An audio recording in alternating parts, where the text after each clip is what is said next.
Welcome back to the series Crimes and Laws. Today we will be dealing with the topic of sedition. So Crimes and Laws series ప్రకారం ఈరోజు మనం sedition అంటే దేశద్రోహం అంటే ఏంటి, దాని గురించి ఎటువంటి చట్టాలు ఉన్నాయో దాని గురించి మనం తెలుసుకుందాం.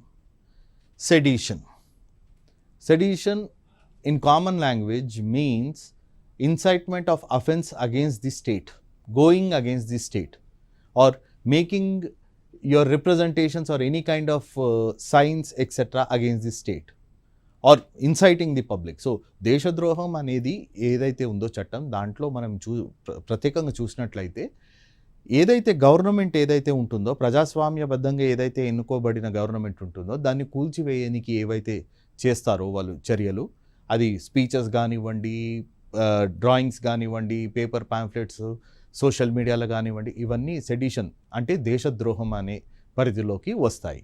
So what is sedition and what are the contents of sedition, that will see. So sedition అంటే ఏంటి, దాంట్లో సంబంధించిన అంశాలు ఏముంటాయో దాని గురించి మనం ఇప్పుడు పరిశీలిద్దాం. Now first and foremost thing is we have to know what is sedition. దేశద్రోహం అంటే ఏంటి, ఎటువంటి చర్యలు సెడిషన్ పరిధిలోకి వస్తాయి, అది మనం ఫస్ట్ చూడాల్సింది. తర్వాత మన రాజ్యాంగబద్ధమైన ప్రజాస్వామ్యంలో దీని చోటు ఎక్కడుంది అని. So the constitution gives us the freedom of speech. మనం మాట్లాడే ఒక స్వేచ్ఛ అనేది ఫండమెంటల్ రైట్ అది. సో ఫండమెంటల్ రైట్ మనం మాట్లాడచ్చు అన్నప్పుడు ఏదైనా మాట్లాడచ్చా, ఒకవేళ మనం మాట్లాడే ఈ విషయం ఏదైతే ఉందో అది దేశద్రోహం పరిగణలోకి వస్తుందా లేదా, అది మనం పరిశీలించాలి. Next, shift from Indian penal code to Bharatiya Nyaya Sanhita in 2023. So Indian penal code ఏదైతే చట్టం ఉందో దాని ప్రకారం ఈ సెడిషన్ దేశద్రోహం అనేది ఏంటి, కొత్త చట్టం బిఎన్ఎస్ భారతీయ న్యాయ సంహిత కింద 2023 కింద దాన్ని విధంగా దాన్ని మార్చారో అది మనం చూడాల్సిన అంశం. ఇప్పుడు మనం చూసినట్లయితే first and foremost thing is what is sedition, అది మనం తెలుసుకోవాలి. దీని ముందు దీని హిస్టారికల్ బ్యాక్గ్రౌండ్, ఎటువంటి పరిస్థితుల్లో ఇటువంటి నేరం అనేది మన న్యాయ సంహితలలో కానీ మన ఇండియన్ పీనల్ కోడ్లో కానీ ఎలా తీసుకొచ్చారని. 1860 బ్రిటిష్ పరిపాలన ఉన్న సమయంలో మనం చూసినట్లయితే మెకాలేతోనే ఒక కమిషన్ ఏర్పరిచారనమాట. అప్పుడు వరకు ఇండియాలో మన డిఫరెంట్ క్రిమినల్ లాస్ ఉండేవి, కామన్ క్రిమినల్ లా అప్లికబుల్ అనేది లేదు. సో అటువంటి టైంలో కామన్ క్రిమినల్ లా తయారు చేయడానికి మెకాలే కమిషన్ ఒకటి ఉండేది. మెకాలే కమిషన్ అన్ని అఫెన్సెస్ని చేసి ఇండియన్ పీనల్ కోడ్ అనేది ఒక కామన్ బుక్ అనేది క్రిమినల్ లాస్ కోసం, నేరాల గురించి ఒక కామన్ చట్ట ప్రకారమైన బుక్ అనేది ఐపీసీ అనేది చేశారు 1860లో. సో 1860 ఐపీసీలో సెక్షన్ 124A సెడిషన్ అనే ఒక పదం వాడారు. సెడిషన్ అంటే దేశద్రోహం. సో ఇటువంటి ప్రొవిజన్ ఎందుకు చేశారంటే అటువంటి టైంలో మనం చూసినట్లయితే 1857 తర్వాత మన దేశం పట్ల దేశభక్తితోని మన స్వతంత్ర పోరాటం అనేది చాలామంది చేశారు. సో స్వతంత్ర పోరాటం భారతదేశంలో చేసేటప్పుడు వాళ్ళు ఎటికేలి బ్రిటిష్ గవర్నమెంట్ అగేన్స్ట్ తిరగబడారు. సో గవర్నమెంట్ అగేన్స్ట్ ఎవరు తిరగబడద్దు అని చెప్పనికి ఇటువంటి అఫెన్స్ చేశారు. సో మనం చూసినట్లయితే కలోనియల్ పీరియడ్ అంటే బ్రిటిష్ టైంలో స్వతంత్ర సమరయోధులు ఎవరైతే ఉన్నారో ప్రతి మనిషి మీద 124A అనేది ప్రయోగించారు. అది భగత్ సింగ్ కానివ్వండి, మహాత్మా గాంధీ కానివ్వండి, నెహ్రూ కానివ్వండి, ప్రతి వ్యక్తి మీద 124A సెక్షన్ అనేది కేసెస్ బుక్ చేసేవారు. So the actual aim of 124A was to kill the Indian freedom struggle. So 124A అనేది ఇండియాలో ఎవరైతే స్వతంత్ర సమరయోధులు ఉన్నారో, స్వతంత్ర కోసం పోరాటం చేస్తున్నారో అటువంటి పోరాటాన్ని మొత్తం నిర్మూలించడానికి 124A వాళ్ళు యూజ్ చేసేవాళ్ళు. సో ఇది 1947లో ఇండియాకి ఫ్రీడమ్ వచ్చిన తర్వాత కూడా ఇది కంటిన్యూ అయింది. సో రీసెంట్లీ 2023 వరకు ఈ చట్టం అనేది సెడిషన్ అనేది 124A ఐపీసీ కింద కేసెస్ బుక్ అయ్యాయి. కొంతమందికి జైలు శిక్ష పడింది, చాలామంది దాంట్లో నిర్దోషులుగా మన కోర్టు ముందు రుజువైంది. కాబట్టి సో 2023 వరకు ఈ అఫెన్స్ అనేది కంటిన్యూ జరిగింది. నెక్స్ట్ 124A కింద ఏముండే సెడిషన్ అంటే దేశద్రోహం 124A IPC Indian penal code ప్రకారం ఏంటి? It defines sedition as disaffection, hatred and contempt. So sedition అంటే ఏంటి? దేశద్రోహం అంటే ఏంది? అసంతృప్తి, ద్వేషం లేకపోతే ధిక్కరణ. ఎలా?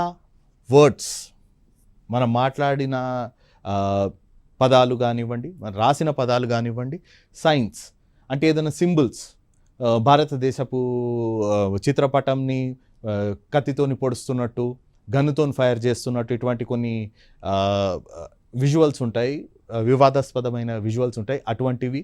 ప్లస్ విజువల్ రిప్రజెంటేషన్ అంటే ఎవరో ఒక వ్యక్తి వెళ్ళి దేశం జెండాని కాల్చేటట్టు, చింపేటట్టు, సో భారతదేశం జెండాని తొక్కినట్టు. సో ఇటువంటివి ఏవైతే సైన్స్ కానివ్వండి, వర్డ్స్ మనం మాట్లాడిన వర్డ్స్ కానివ్వండి, రాసినవి కానివ్వండి, ఏవైతే ఒక పబ్లిక్లో డిసఫెక్షన్, దేశం పట్ల ఎటువంటి అసంతృప్తి, ద్వేషం కానీ ధిక్కరణ కానీ తెచ్చే వంటి ఏవైతే ఉన్నాయో వర్డ్స్, రిప్రజెంటేషన్స్ అన్నీ, ఇవన్నీ సెడిషన్ పరిధిలోకి తీసుకునేవారు.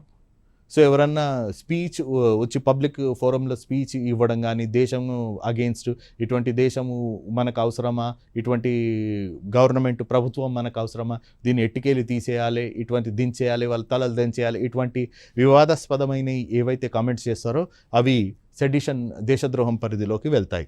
సో పనిష్మెంట్ ఏముండేదంటే దీనికి life imprisonment. So maximum punishment life imprisonment, యావజ్జీవ కారాగార శిక్ష, లేదా minimum 3 years along with fine. So minimum 3 years along with fine.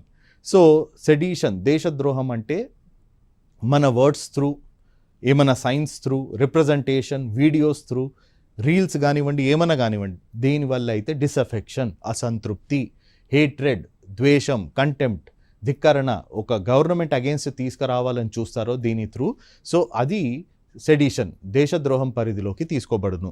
So maximum imprisonment IPC కింద లైఫ్ ఇంప్రిజన్మెంట్ ఉండే, మినిమం అనేది 3 years along with fine. So minimum imprisonment 3, maximum imprisonment up to life imprisonment and along with fine. So life imprisonment అంటే serious cases, ఎక్కడైతే ఏమైనా పెద్ద violence జరిగి, ఎటువంటి సంఘటనలు జరిగి, ఏమన్నా రక్తపాతం ఏమన్నా జరుగుతాయో అటువంటి సిచ్యువేషన్స్లో సెడిషన్ అనేది సీరియస్గా తీసుకొని సీరియస్ పనిష్మెంట్స్, లైఫ్ ఇంప్రిజన్మెంట్ వరకు కూడా కోర్ట్స్ వాళ్ళు విధించారనమాట. So now next one is contemporary use and controversy. So Britishers వాళ్ళు దేశద్రోహం చట్టం ఏదైతే 124A కింద సెడిషన్ ఉందో అది యూజ్ చేసి మన స్వతంత్ర పోరాటంలో ఉన్న వాళ్ళని ఎట్లా అణగదొక్కాలో దానికోసం యూజ్ చేస్తారు. సరే 1947 తర్వాత స్వతంత్రం వచ్చింది, దాని తర్వాత ఇది మళ్ళా అట్లనే యూజ్ చేయొచ్చా? ఎందుకంటే ప్రజాస్వామ్యంలో ప్రతి వారికి గవర్నమెంట్ పట్ల ఉన్న అసంతృప్తి తెలియజేసే యొక్క హక్కు కూడా ఉంది. సో అటువంటి హక్కులు ఉండంగా మరి ఇటువంటి చట్టాల వల్ల ఏం జరుగుతుంది? So there was surge in cases post 2014 తర్వాత మనం చూసినట్లయితే మన సోషల్ మీడియా అనేది చాలా పెరిగింది దేశంలో. సోషల్ మీడియా పెరిగింది, మన వాట్సాప్, ఇన్స్టాగ్రామ్ కానివ్వండి, యూట్యూబ్ కానివ్వండి. సో మనకి ఇప్పుడు మున్పట్లాగా ఒకటే టీవీ ఛానళ్ళు దాని మీద నిర్ధారపడి ఎవరు లేరు. మనకి వరల్డ్ వైడ్ మీడియా, ఫోన్స్లో కానివ్వండి, టెక్నాలజీ బాగా పెరిగింది. సో ఎవరైనా ప్రపంచంలో ఎటువంటి పోర్షన్లో కూర్చొని కూడా మన గవర్నమెంట్ అగేన్స్ట్ ఎటువంటి వ్యతిరేకంగా వీడియోస్ చేస్తున్నారు కూడా. సో అటువంటి దానివల్ల ఏమైపోయిందంటే 2014 తర్వాత ఇటువంటి కేసెస్ చాలా పెరిగాయి. So according to the data of National Crime Records Bureau 2019లో 93 కేసెస్ అనేది సెడిషన్ కింద బుక్ చేశారు. కానీ దురదృష్టం ఏంటంటే దీంట్లో ఓన్లీ 2 కన్విక్షన్స్, అంటే ఓన్లీ 2 కేసెస్లోనే నేరం రుజువైంది. సో 2019లో 93 కేసెస్ ఉంటే దాంట్లో 2 అయింది. సో 93లో 2 అంటే 91 కేసెస్, 91 కేసులు ఏవైతే ఉన్నాయో అవి ఎటువంటి నిర్ధారణకు చేరలేదు, ఎటువంటి నేరం నిరూపించబడలేకపోయారు. సో దాంతో మనకి ఏం ఇంప్రెషన్ వస్తుందంటే సెడిషన్ అనేది కావాలని వేస్తున్నారా, కావాలని అణగదొక్కనికి, అపోజిషన్ అణగదొక్కనికి యూజ్ చేస్తున్నారా అనే ఒక అంశం మీద చాలా మట్టుకు క్రిటిసిజం అనేది వస్తుంది. So frequent misuse and suppression of dissent. So ప్రజాస్వామ్యంలో ఏముంటుందంటే rule by public. So ruling government ఉంటుంది, అపోజిషన్ ఉంటుంది. సో అపోజిషన్ డ్యూటీ ఏంటంటే గవర్నమెంట్ యొక్క పాలసీస్ని క్రిటిసైజ్, కన్స్ట్రక్టివ్ క్రిటిసిజం అంటారు దాంట్లో. సో కన్స్ట్రక్టివ్ క్రిటిసిజం అంటే ఇది బాగాలేదు, దీన్ని వేరే అంశాల గురించి మాట్లాడగలుగుతారు. సో కన్స్ట్రక్టివ్ క్రిటిసిజం చేసినంత మాత్రం వాళ్ళు ప్రభుత్వం వ్యతిరేకంగా చేస్తున్నారా లేదా అది అనేది ఒకటి ప్రశ్నార్థకరం. సో వాళ్ళు ఒకవేళ వాళ్ళ ఒపీనియన్, పబ్లిక్ ఒపీనియన్ పెడుతున్నారు, సో పబ్లిక్ని అంటున్నారు ఈ ప్రభుత్వం మీకు ప్రయోజనం లేదు, ఓటేసి దీన్ని దించేసేయండి అని అన్నంత మాత్రం అది సెడిషన్, దేశద్రోహం పరిగణలోకి కాదు. కానీ 124A ఐపీసీ ఏదైతే ఉందో దాని ప్రకారం ఇటువంటి పదజాలాన్ని కూడా సెడిషన్, దేశద్రోహం పరిగణలోకి తీసుకొని పోలీస్ వాళ్ళు ఎఫ్ఐఆర్ బుక్ చేయడం కానివ్వండి, కేసెస్ పెట్టడం కానివ్వండి చాలా ఎక్కువ తరుణంలో జరిగింది. దానివల్ల ఏమైపోయిందంటే ఈ ఇష్యూస్ సుప్రీంకోర్టు వరకు వెళ్ళాయి. సో సుప్రీంకోర్టు వరకు వెళ్ళినాక కూడా సుప్రీంకోర్టు చాలా మటుకు కేసెస్లో అన్నది ఏంటంటే ఇది ఒక ప్రజాస్వామ్యంలో ఉన్నప్పుడు ఎంతో కొంత క్రిటిసిజం అనేది ఉంటుంది. అంతేగాని ప్రతి క్రిటిసిజంని మనము సెడిషన్, దేశద్రోహం కిందికి తీసుకుంటే అది ప్రజాస్వామ్యబద్ధంగా కాదు. ఎందుకంటే ప్రజాస్వామ్యంలో పబ్లిక్ గవర్నమెంట్ ఫేవర్లో మాట్లాడచ్చు, గవర్నమెంట్ అగెయిన్స్ట్ కూడా మాట్లాడచ్చు. సో ఇటువంటి స్వేచ్ఛ మనకు రాజ్యాంగమే ఇస్తుంది. కాబట్టి ఇటువంటి అఫెన్స్ ఏదైతే 124A ఐపీసీ కింద దేశద్రోహం అని ఏదైతే కేసులు పెడుతున్నారో అవి చాలా మటుకు తప్పు. దాని మీద సవరణలో అవసరం అనే అభిప్రాయం కూడా ఇచ్చింది. So now repeal. సో 2022లో ఏం జరిగిందంటే ఒక కేసు ఇలాగే సుప్రీంకోర్టు ఎదురుగా వస్తే సెడిషన్ సంబంధించి, దేశద్రోహం సంబంధించి సుప్రీంకోర్టు ఏమన్నదంటే ప్రజాస్వామ్యబద్ధమైన దేశం మనది. సో కాన్స్టిట్యూషన్ అనేది కొన్ని మౌలిక హక్కులు అనేవి ఇస్తుంది, fundamental rights, freedom of speech and expression ఇస్తుంది. So freedom of speech and expression ఇచ్చినప్పుడు it is important upon the state to ensure that those rights are protected. So ఇప్పుడు ఎవరైతే క్రిటిసిజం చేస్తున్నారో, గవర్నమెంట్ పట్ల ఏవైతే చెప్తున్నారో, అగెయిన్స్ట్ మాట్లాడుతున్నారో ప్రతి దాన్ని దేశద్రోహం పరిగణలోకి తీసుకోవడం కరెక్ట్ కాదు. ప్రతిదాన్ని మనము ఈ అసంతృప్తి, మన ద్వేషం కలిగిస్తున్నారని చెప్పేసి మనం కేసులు బుక్ చేసేసి తర్వాత అసౌకర్యం చేసేసి పబ్లిక్కి ఇబ్బంది కలిగించేసి తర్వాత కేసులు కోర్టులో నిరూపించకపోవడము, దానివల్ల చాలా ఇబ్బంది కలుగుతుంది. పబ్లిక్కి కూడా ఎటువంటి ఒక భయాందోళన అనే సిచ్యువేషన్ అనేది వస్తుంది. కాబట్టి ఇటువంటిది కరెక్ట్ కాదు అని 2022 జడ్జిమెంట్లో దీన్ని పక్కన పెట్టండి కొన్ని రోజుల కోసం, దాని సంబంధించిన సవరణ ఏదైతే ఉందో అది చేయాలి మీరు అని చెప్పారనమాట. So it was repealed under the Bharatiya Nyaya Sanhita 2023. So భారతీయ న్యాయ సంహితలో ఏం చేశారంటే 1860 ఇండియన్ పీనల్ కోడ్ ఏదైతే ఉందో, ఏదైతే బ్రిటిష్ కాలంలో వాళ్ళకి అనుకూలంగా ఉండే చట్టాలు ఏవైతే, క్రిమినల్ చట్టాలు, నేరం సంబంధించిన చట్టాలు ఏవైతే ఉన్నాయో దాన్ని సవరణ చేయడం, టోటల్ అమెండ్మెంట్స్ చేశారనమాట, టోటల్ చేంజ్ చేశారనమాట. సో పూర్తి సవరణ జరిగింది 2023 భారతీయ న్యాయ సంహిత. సో భారతీయ న్యాయ సంహితలో సవరణ చేసేటప్పుడు సెడిషన్ అనే అఫెన్స్ని తీసేశారు. It has been repealed. Now the question comes, was it actually repealed? నిజంగా అది రిపీల్ అయిందా? సో అటువంటి అంశాలని మనం ఇప్పుడు పరిశీలిద్దాం. So Bharatiya Nyaya Samhita 2023లో parliament of India pass చేసింది. సో ఇండియన్ పీనల్ కోడ్ 1860 ఏదైతే ఉందో దేని ప్రకారం అయితే అన్ని డిఫరెంట్ నేరాలు ఒక చోటులో తీసుకొచ్చి ఒక కామన్ లా ఏదైతే చేశారో అటువంటి లా బ్రిటిష్ గవర్నమెంట్ యొక్క ఇంట్రెస్ట్ని ప్రొటెక్ట్ చేసింది. సో వాళ్ళ యొక్క స్వార్థం కోసం ఏర్పరచుకున్న ఒక చట్టం అది. సో 1947లో స్వాతంత్రం వచ్చినాక కూడా మనం అదే ఫాలో అయ్యాం. కానీ ఇప్పుడు ప్రపంచం మారింది, రాజ్యాంగము సంబంధించిన చాలా మట్టుకు సవరణలు జరిగాయి. సో ఇది ప్రజాస్వామ్యం కాబట్టి అటువంటి చట్టం ఎటువంటిది ఇప్పుడు పనికిరాదు. కాబట్టి మనం ఇప్పుడు చేంజ్ చేసి దాన్ని సవరణ చేసి భారతీయ న్యాయ సంహిత 2023 అనేది మనం ఏర్పరచుకున్నాం. సో దాంట్లో సెడిషన్ అనే పదాన్ని వాడలేదు. కానీ సెడిషన్ యొక్క సారం అయితే వాళ్ళు మెయింటైన్ చేశారు. సో పేరొకటి మార్చారు, కంటెంట్ మాత్రం ఇంచుమించుకు అలాగనే ఉంది. సో భారతీయ న్యాయ సంహితలో సెక్షన్ 150 సో ఇండియన్ పీనల్ కోడ్లో 124A, భారతీయ న్యాయ సంహితలో సెక్షన్ 150. సో ఇక్కడ సెక్షన్ 150లో ఏమన్నారంటే focus on acts endangering sovereignty, unity and integrity. So ఇక్కడ అనేది ఏం చేశారనమాట, టెక్నికల్లీ ఆ పదం ఏదైతే సెడిషన్ అని ఉందో ఆ పదాన్ని తొలగించారు. పదాన్ని తొలగించారు కానీ ఆ నేరాన్ని మాత్రం తొలగించలేదు. సో ఇక్కడ ఏం చేశారంటే సెడిషన్ అనే బదులు ఏం వాడారంటే acts endangering sovereignty, unity and integrity of the nation. So ఇక్కడ ఏం చేశారంటే సెడిషన్ అనే బదులు యాక్ట్స్ అంటే చర్యలు, ఎటువంటి చర్యలు, ఏవైతే భారతదేశం యొక్క సార్వభౌమత్వాన్ని, మన ఏకాగ్రతని ప్లస్ ఇంటిగ్రిటీ ఏదైతే ఉందో, సమైక్యతని విడగొట్టే లాంటి చర్యలు ఏవైతే ఉన్నాయో అవి ఈ అఫెన్స్ కిందకి తీసుకెళ్తారు. సో సెడిషన్ అనే పదం వాడకుండా దాన్ని ఆ అఫెన్స్ ఏదైతే ఉందో, ఆ నేరాన్ని ఏదైతే ఉందో దాన్ని చాలా వైడ్ చేశారనమాట. సో ఎటువంటి చర్య అయినా కానివ్వండి భారతదేశం యొక్క సార్వభౌమత్వాన్ని, ఐక్యతని, సమగ్రతని ఏదైతే క్వశ్చన్ చేస్తుందో సో అది మనకు ఈ కొత్త అఫెన్స్ సెక్షన్ 150 కింద చట్ట ప్రకారం నేరం అది. So includes digital and financial methods. So ఇక్కడ ఏంటంటే ఎర్లియర్ మనం చూసినట్లయితే ఐపీసీలో words, signs, gestures and visual representation, ఇక్కడ అదే కాకుండా digital or financial methods. So social మీడియాలో కానివ్వండి, వర్చువల్ వరల్డ్ వెబ్సైట్స్లో కానివ్వండి, so social media, virtual media, YouTube, online channels ఇవన్నీ త్రూ చేసినా కానీ ఇది ఈ నేరం కింద పరిగణనలోకి వస్తుంది. So also the financial methods ఏవైతే ఆర్థిక వ్యవస్థని దెబ్బతీసే వంటి ఉంటాయో అవి కూడా దీని కింద తీసుకుంటారు. సో కండిషన్ ఏంటంటే it should harm the sovereignty, unity and integrity of the nation.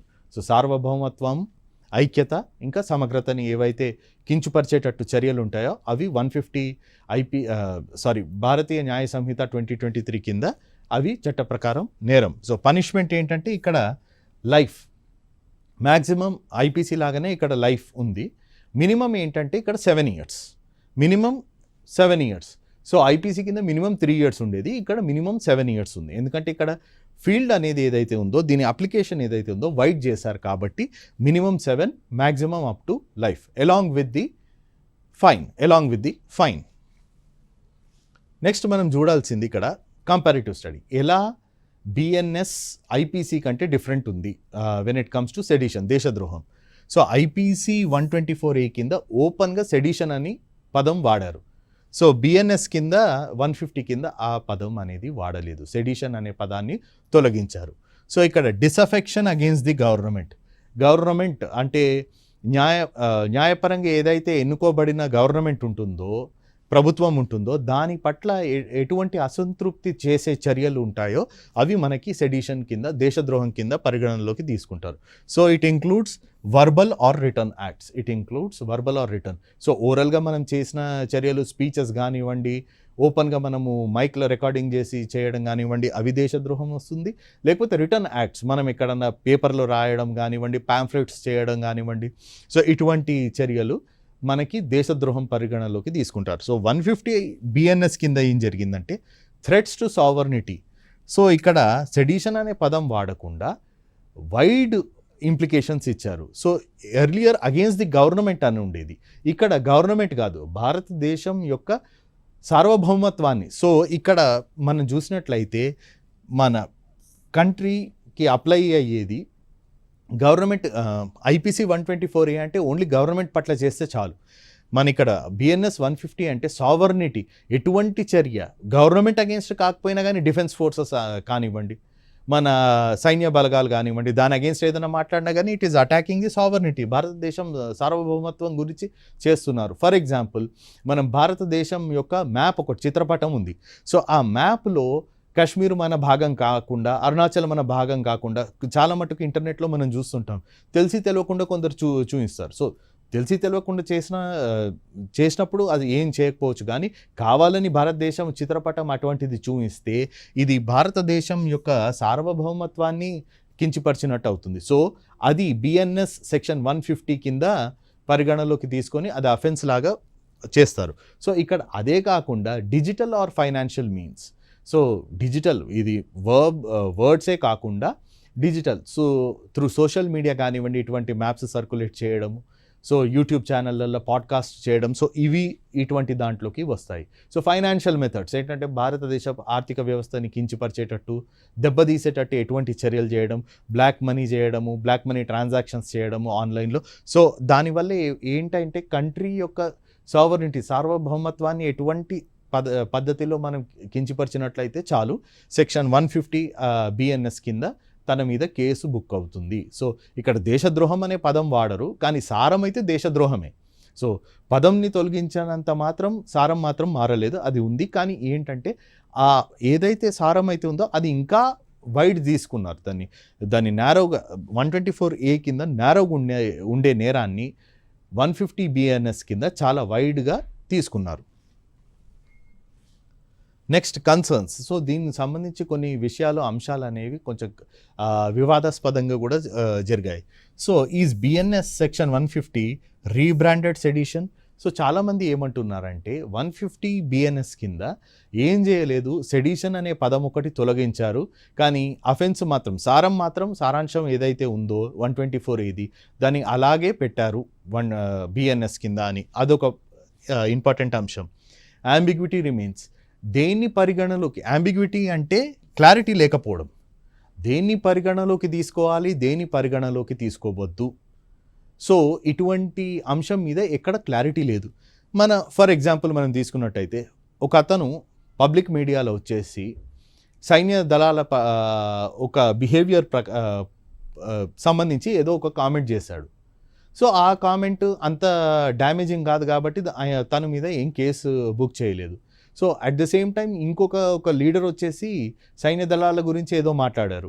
So అది వివాదాస్పదమైంది. సో దాని మీద కేసు బుక్ చేశారు. సో ఏది చేసుకోవచ్చు, ఏది చేసుకోరాదు అనేది మనకి స్ట్రేట్ కట్ ఫార్ములా ఎక్కడ లేదు. సో ఇటువంటి అంశంలో అంబిగ్విటీ అనేది ఉంది. అంటే క్లారిటీ లేకపోవడం అనేది ఒకటి common thing. Requires judicial safeguard. So ఇటువంటిది ఉంది కాబట్టి కొన్ని చర్యలు పరిగణలోకి తీసుకోవచ్చు, కొన్ని తీసుకోరాదు. ఇటువంటి సిచ్యువేషన్లో జ్యుడిషియల్ సేఫ్ గార్డ్స్ అనేది అవసరం. సో న్యాయపరంగా కోర్టు ఏవైతే ఉన్నాయో, కోర్టు ఒక బాధ్యత ఏంటంటే ఇటువంటి సిచ్యువేషన్స్లో ఎలా కాపాడాలి. సో ఒక ఇన్నోసెంట్ పర్సన్, ఒక నిర్దోషి కూడా ఉండొచ్చు, ఆయన రెగ్యులర్గా క్యాజువల్గా ఏదైనా కామెంట్ చేసి ఉండొచ్చు, కానీ అది దేశద్రోహం పరిగణలోకి రాకపోవచ్చు. కానీ ఏంటంటే ఆ పదాన్ని తీసుకొని దాని లోపట మలుచుకొని దీని లోపల ఫిట్ అయ్యేటట్టు సెక్షన్ 150 లోపల ఫిట్ అయ్యేటట్టు చేసేసి దాని మీద కేసులు బుక్ చేయడం కూడా కరెక్ట్ కాదు, అది భావ్యం కాదు. So therefore judicial safeguards are necessary. So judiciary, న్యాయ వ్యవస్థ ఇక్కడ వచ్చేసి అటువంటి మిస్యూజ్ కాకుండా చూసుకోవాలి. ప్రధానంగా ఏంటంటే మిస్యూజ్ కాకుండా చూసుకోవాలి. చాలా మటుకు ఏం చేస్తారంటే రాజకీయ ద్వేషాలు ఏవైతే ఉన్నాయో అవి సెటిల్ చేసుకోనికి చాలామంది ప్రయోగిస్తారనే ఒక క్రిటిసిజం కూడా ఉంది దీనికి సంబంధించి. సో అటువంటి వివాదాస్పదమైంది ఏమీ కాకుండా నిజంగా ఏదైతే ఉందో, ఏదైతే లేదో, ఏది పరిగణలోకి తీసుకోవాలో, ఏది తీసుకోవద్దో అనేది మనకు అటువంటి అంశం మీద క్లారిటీ అనేది ఉండాలి. కానీ 150 BNS కింద అటువంటి క్లారిటీ లేదు. సో కాన్స్టిట్యూషనల్ బ్యాలెన్స్ మనం ఇక్కడ చూడాల్సింది ఏంటంటే మన రాజ్యాంగబద్ధమైన ప్రజాస్వామ్యం మనది. సో ప్రజాస్వామ్యం అన్నప్పుడు అందరూ ఎస్ అంటారు, అందరూ నో అంటారు అనేది ఉండదు. సో ఒక వర్గం మనకి అవును అంటుంది, ఇంకో వర్గం కాదు అని అంటుంది. So balance. సో అందుకని ఎలక్షన్స్లో మనం చూస్తాం, అందరూ రూలింగ్ పార్టీ వాళ్ళే రారు, వేరే పార్టీ వాళ్ళు కూడా వస్తారు. సో అటువంటి సిచ్యువేషన్లో మన భారతీయ పౌరులకు ఏంటంటే ఫ్రీడమ్ ఆఫ్ స్పీచ్ అనేది ఉంది. భావాలు వ్యక్తం చేయడానికి తనకు ఒక స్వేచ్ఛ అనేది కలిగించింది రాజ్యాంగం. సో ఒకవేళ ఒక గవర్నమెంట్ది నాకు పనితీరు నచ్చకపోతే నేను చెప్పొచ్చు, దాన్ని క్రిటిసిజం చేయొచ్చు, పబ్లిక్లో వచ్చి దాని అగెయిన్స్ట్ నా వ్యతిరేకం నేను పబ్లిక్లో చెప్పగలుగుతా. కానీ చెప్పే ప్రతి క్రిటిసిజంని సెక్షన్ 150 BNS కింద తీసుకోవాల్సిన అవసరం లేదు. ఎందుకంటే ప్రజాస్వామ్యం నడిచే తీరే అది. ఒకరు అవునంటారు, ఇంకొకరు కాదంటారు. అప్పుడే దాంట్లో correct best of the features అనేది బయటపడుతుంది.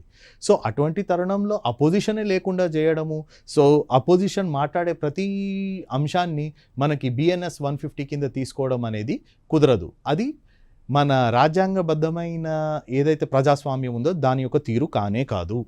నెక్స్ట్ 19(2) కింద రెస్ట్రిక్షన్స్ ఉంటాయి. సో ప్రజాస్వామ్యంలో మాట్లాడే స్వేచ్ఛ అనేది భావాలు వ్యక్తం చేసే స్వేచ్ఛ అనేది ఉంటుంది, కానీ అవి అబ్సల్యూట్ కావు. దానికి కొన్ని రెస్ట్రిక్షన్స్ ఉన్నాయి, దానికి కొన్ని లిమిటేషన్స్ ఉన్నాయి. సో నాకు భావాలు వ్యక్తం చేయొచ్చని నేను రేపొద్దున నలుగురిని బూతులు తిట్టాల్సిన అవసరం లేదు. తిడితే అది చట్టప్రకారమైన నేరం అవుతుంది. సో దాంట్లో రెస్ట్రిక్షన్స్ అనేవి ఉన్నాయి. సో రెస్ట్రిక్షన్స్లో sovereignty and integrity of the nation అనేది one of the restriction. Sovereignty అంటే సార్వభౌమత్వం, ఇంటిగ్రిటీ అంటే సమగ్రత. సో ఇటువంటి అంశాలు ఉన్నాయి కాబట్టి ఇటువంటి అంశాలని పరిగణలోకి తీసుకొని మనము మన ఈ చట్టాన్ని BNS 150 సెక్షన్ని దాని పరిగణలోకి తీసుకొని మనం చూడాలి. So judicial rule in maintaining balance. Now the rule of the judiciary న్యాయ వ్యవస్థది ఏంటంటే బ్యాలెన్స్ చేయాలి. భావము వ్యక్తం చేసే అధికారం ఉండాలి. అట్ ద సేమ్ టైం భారతదేశం యొక్క సార్వభౌమత్వం కానీ సమగ్రత కానివ్వండి ఎటువంటి పరిస్థితుల్లో డ్యామేజ్ చేయడానికి వీల్లేదు. సో దీని మధ్యలో బ్యాలెన్స్ ఏదైతే ఉందో అది తీసుకొచ్చే బాధ్యత అనేది న్యాయ వ్యవస్థ మీద ఉంటుంది.